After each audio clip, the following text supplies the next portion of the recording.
Hey listeners, welcome to English Made Simple. Today we are going on a deep dive into the absolute best ways to introduce yourself in English, whether you are chatting with a stranger, making a new friend, or networking at an event. Picture this. You are standing at a professional mixer or maybe a friend's crowded birthday party. Oh, yeah, we've all been there. Right. You have a cold drink in your hand. Suddenly, a native English speaker walks right up to you, smiles warmly, and says, "Hey, how's it going?" And your mind just goes completely blank. Just total panic mode. Exactly. Your Yeah. palms start to sweat. And in a total panic, your brain defaults to the only script it remembers from your middle school textbooks. Hello, I am fine, thank you. Oh, man, yeah, the classic textbook freeze. So today, we are rescuing you from that exact terrifying moment. We really are, because, well, while those foundational textbooks are fantastic for learning the raw mechanics of the language, real-world conversation simply does not happen in a textbook. No, it definitely doesn't. Right, it happens in loud, crowded rooms. It happens when you are, totally caught off guard. And if you rely strictly on those robotic, pre-programmed responses, you accidentally build a conversational wall. Like a barrier between yourself and the person you are trying to connect with. Exactly. You end up sounding less like a human being and more like a computer program just waiting for input. Okay, let's unpack this, because I think a lot about how we initially approach someone. To me, greeting someone new is a lot like tuning a radio. Oh, I like that analogy. Yeah, you are trying to match the other person's frequency. If you walk up to a strict university professor and just say, "Yo, you are blasting heavy metal on a classical music station." Which severely jars the listener. Right, it just doesn't fit. So what frequencies should we actually be using to start things off on the right note? The radio metaphor is incredibly accurate. Let's look at the casual dial first.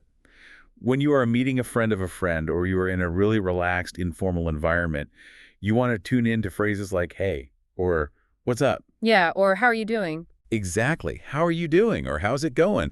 And if you are hanging out with Americans in a very casual setting, you might even hear someone say "yo" or "Sue," which is just a highly condensed version of "what's up." See, I hear "Sue" all the time in movies, but I feel like we need to put a massive warning label on those ultra-casual greetings. Oh, absolutely. Like if a learner uses them in the wrong context, it could end terribly. Please put a giant flashing neon warning label on them. Context is everything here. "Yo" and "Sue" are strictly for your closest peers. Right. Not for the office. No, you absolutely do not want to use those with your boss or in a job interview or even with a stranger you're just trying to impress. It signals to the other person that you don't understand social boundaries. Which instantly makes them uncomfortable. Right. Now, on the opposite end of the dial, you have the classic, highly formal frequencies. Good morning, good afternoon, and good evening. Yeah, those always feel a bit stiff to me. Like I am a news anchor about to deliver the evening broadcast. Good evening, tonight we discuss the weather. Yeah, they do carry a certain formality. Like if you walk into a casual backyard party and announce "good evening," the music might literally stop. Totally. But they are incredibly safe in a corporate setting. Now, regardless of which frequency you use to say hello, the immediate next step is exchanging names.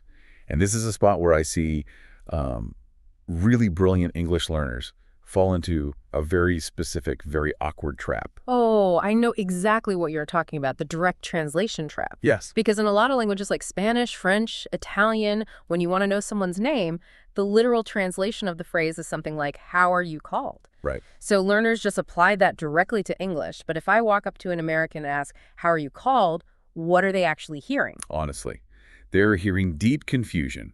In English, asking "How are you called?" sounds like you're asking for the magical spell to summon them from the forest. Wow, summoning a wizard. Basically. It sounds like you're asking what method of communication someone uses to yell for them across a room. The verb "call," in this context, implies summoning, not identity. So what should they say instead? You absolutely must ask, "What is your name?" Or when speaking at a natural, fluid pace, just say, "What's your name?" Got it. And when they ask you in return, just keep it simple, right? "My name is," or "my name's." But let's add a layer of complexity here. Okay, let's hear it. What if your passport says Michael, but you really want people to call you Mike? Do I say, "My nickname is Mike"? You could, but native speakers rarely phrase it that way. It sounds a bit too clinical, Yeah, a bit robotic. Right. Instead, try saying, "My name is Michael, but I go by Mike." Or you can say, "I prefer to be called Mike." That little phrase I go by is incredibly natural. Oh, I love I go by. It feels so much more relaxed. It does. It shows you have a fluid command of casual English. Okay, so we have our names established. Usually next come the pleasantries, like pleasure to meet you or nice to meet you. Hmm. But I sometimes hear people use these really heavy, dramatic phrases like, it's an honor to meet you. If I meet a guy at a coffee shop and say that, it's way too much, right? Far too much. It's so intense. Say, it's an honor to meet you, or it's a privilege to meet you for someone genuinely influential. Like who? Well, if you are introduced to a world leader, or maybe a legendary author whose work changed your perspective, or the CEO of a major corporation, that is when you pull out the honor card. Makes sense. And interestingly, if you happen to be the one receiving that compliment, or if someone just decides to be incredibly polite and says, it's a pleasure to meet you, the most elegant diplomatic response is simply, the pleasure is mine. Oh, the pleasure is mine. Very smooth, very James Bond. Exactly. Okay, so the names are exchanged, the pleasantries are out of the way, but this is the exact moment where the panic usually sets in again. The silence. Yes, the dreaded awkward pause. How do we prevent the conversation from dying right there without sounding like we are interrogating them? Well, you stepped into the realm of origins. A very safe, very natural bridge is simply asking, where are you from? Right, Or where are you originally from? right. But be prepared, because answering this question accurately often requires a specific grammatical structure that terrifies a lot of learners. Oh, The present perfect continuous. whoa, hold on. Present perfect continuous. That sounds like a terrifying grammar test from high school. I know. My instinct is just to say, I live here for 3 years. Why can't I just say that? I hear that instinct all the time. Yeah. But I live here for 3 years clashes violently with how English handles time. It just confuses the listener. Really? Yeah. The present perfect continuous sounds intimidating, but it is actually just a mechanical tool to describe an action that started in the past and is still happening right this second.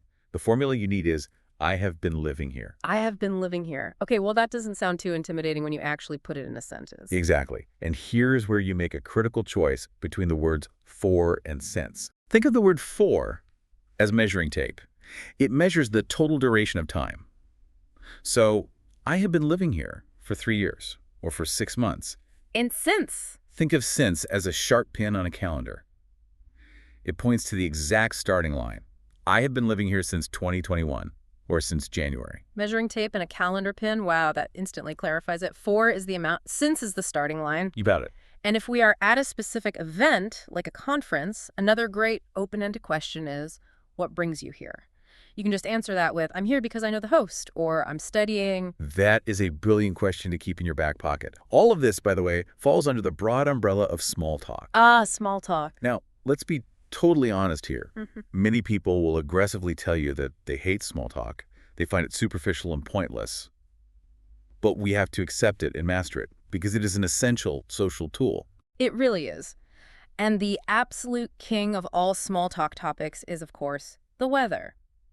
You know, it's a lovely day today, isn't it? Or if it's pouring rain, it's a miserable day today, isn't it? What's fascinating here is why small talk, and specifically weather talk, exists in the first place. Why is that? Well, when you mention the weather, you are not actually exchanging new information. You both have eyes. You both know it's raining outside. Right. The function of this conversation isn't to share meteorological data. It's a psychological tool. You are using a safe, neutral, shared reality to test the social waters. You are signaling to the other person, I am friendly, I am safe to talk to, and I understand the unwritten rules of our society. I get the psychology of it, but isn't talking about the weather still just a little bit boring? Like, if I actually want to make a real friend, commenting on the cloud cover feels like a massive waste of my time. It absolutely feels boring if you view it as the final destination. But small talk isn't the destination, it's the bridge. The bridge. Yeah, you have to cross the bridge of small talk to earn the right to get to the good stuff. You cannot just walk up to a stranger at a party and immediately ask them about their childhood trauma or their deepest fears. Yeah, that would be terrifying. Hard to prove you are safe first. You have to break the ice. That makes a lot of sense. You have to earn the right to the deeper conversation. And speaking of moving forward, if you've been enjoying listening to this, consider subscribing. All right, so we've crossed the bridge, we've talked about the rain, we've broken the ice. Mm-hmm. How do we actually transition into deeper territory to build a real connection without being weird about it? The most common default path in English-speaking cultures is to ask about a person's livelihood. The best way to phrase this is, what do you do for work? Or what do you do for a living? Notice we didn't say, what's your job? I hear learners say that, and it just sounds so blunt. What do you do for a living? That has a much softer, more curious rhythm to it. It does, but I need to stop us right here and point out a massive cultural landmine. Wait. Yes. Asking about work is not universally safe. In the United States, for example, the culture is highly career-centric. A person's job is deeply tied to their personal identity, so Americans generally love talking about what they do. Okay. But if you are at a gathering in many European or Latin American cultures, making their profession the very first personal question you ask can feel incredibly invasive. Oh, wow. Why is that? Because in those cultures, leading with work implies you are trying to size up their social status. It can feel like you're calculating how much money they make or how useful they might be to you. Rather than just getting to know them as a human being, it feels transactional. That is a phenomenal insight. It totally changes the perspective. And obviously, while we are standing in the middle of a minefield, you must never, ever ask how much money someone makes. Never. That is the ultimate conversation killer in British and American culture. Oh, absolutely. Salary is a completely black box. No. But if you do ask what they do for work, and they are happy to share, they will likely say, I work as a... followed by their profession, like, I work as an architect. And what if they ask you? If they turn the question back to you, you use that same structure. Mm. Or, if you aren't currently employed, you can simply say, currently I am looking for a job. Or, currently I am studying. Or even, I am retired. Here's where it gets really interesting. If we want to avoid that cultural landmine of work entirely, we can shift the focus to what they actually want to do, not what they have to do. I love this approach. Yeah, we can ask about their passions. But please don't just say, what are your hobbies? That sounds like a survey from the 1990s. Instead, try elegant alternatives like, what are you passionate about? Or what are you interested in at the moment? Those alternatives are incredible. Think about the psychological shift that happens when you ask those questions. Mm-hmm. When you ask about someone's job, they might instantly feel stressed, they might hate their boss. Right. But when you ask what they are passionate about, you get to watch their eyes light up. They get to talk about the thing that brings them joy, whether that's surfing, playing the guitar, or baking bread. It instantly elevates the energy of the interaction. It really does. This raises an important question, though. How do you know which path to take? Work or passion? That's tough. How do you decide? It requires you to practice reading the room. If you are at a professional networking event, a dental conference, or a business mixer, asking what you do for a living is not only expected, it's appropriate. Sure. But if you are at a casual backyard barbecue, a friend's birthday, or a community sports league, leaning into how do you like to spend your free time is going to serve you much, much better. Read the room. Got it. Now let's look at how to answer if someone asks what you are interested in, because there is a very specific, stubborn grammar rule here that trips up learners constantly regarding prepositions. Oh yes, the dreaded prepositions. If you're expressing your interest, you must say, I am interested in, followed by the topic. I am interested in history. I am interested in architecture. But why in? Why not on or at? I hear people say I'm interested on art constantly. That seems so arbitrary. It feels arbitrary until you think of English prepositions physically. When you are interested in something, the language treats it as if you were immersed inside of it. Immerse. Yeah, you aren't standing on top of art. You are diving into it. You are surrounded by the topic. That physical concept of immersion is exactly why we use interested in. Immersion. That makes so much more sense than just trying to memorize a random word pairing. Okay, so what does this all mean? We've successfully navigated the entire arc of an introduction. We really have. We tuned our radio to the right greeting. We avoided summoning them like a wizard by asking, how are you called? We used the weather to prove we are safe. And we discovered their deep passion for 18th century architecture. A very successful chat. Now, the interaction is naturally winding down. How do we wrap this up and leave a stellar impression, especially if you are a guest in someone's space? If you have been invited to a house, a private meeting, or even a larger hosted conference, seek out the person who invited you before you leave. Look them in the eye and say, thank you so much for having me. Thank you for having me. That sounds so much warmer than the literal translation most people use, which is thank you for the invitation. Exactly. It acknowledges that they actively shared their personal space and time with you. It does. It shows deep gratitude. But as we bring this deep dive to a close, there is one final element we must address that has absolutely nothing to do with grammar, vocabulary, or prepositions. What's that? And that is your physical body language. Oh, this is critical, especially in Western cultures. You can say all the right words, but if your body is screaming something else, the words just don't matter. It cannot be overstated. Yeah. When you are meeting someone new, you must present an open physical front. Keep your posture relaxed. Smile. And whatever you do not tightly cross your arms across your chest. People do this all the time when they are speaking a second language. I know it's because they are nervous, but crossing your arms is a universal defensive posture. It really is. It silently screams, "Stay away from me. I am blocking you out." It is a literal physical shield. Now, I know what many of you listening are thinking right now. You're thinking, what if I don't feel confident?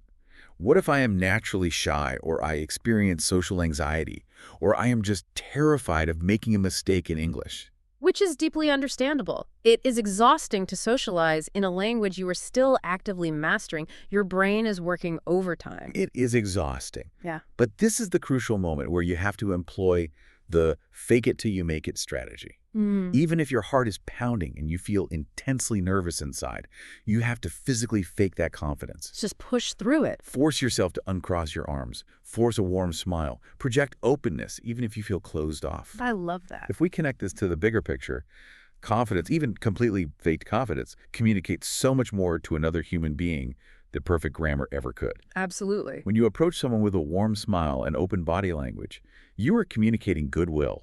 And humans across every culture on Earth are fundamentally wired to respond to goodwill. So true. I want to leave you with a final thought to really mull over as you practice these skills in the real world.